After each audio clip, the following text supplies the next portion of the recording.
జై శ్రీమన్నారాయణ. మేము వీరభద్రపురం మండపేట నుంచి వచ్చామండి. మేము నవజనార్దన దర్శనానికై వచ్చామండి. ఈయన నాలుగో జనార్దన స్వామి అండి.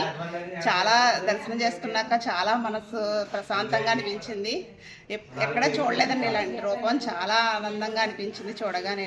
అలాగే రేపొద్దున ముక్కోటి ఏకాదశి సందర్భంగా స్వామివారి గుడి చాలా బాగా రంగరంగ వైభవంగా అలంకరిస్తున్నారండి. మీరందరూ వచ్చి రేపొద్దున ద్వారదర్శనం చేసుకుని స్వామివారు కృపా కటాక్షాలకు పాత్రలు కాగలరని కోరుకుంటున్నాము. అలాగే 4 శనివారాలు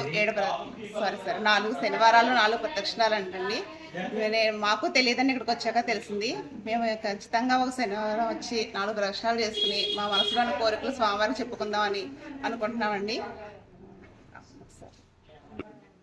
స్వామివారి అలంకరణ చాలా బాగుందండి. పళ్ళతోటి, రకరకాల పువ్వులతోటి, రకరకాల పళ్ళతోటి చేస్తున్నారు. ఎక్కడ చూడలేదండి ఇలాగా పళ్ళతోటి గుడి ప్రాంగణం అంతా అలంకరించడం.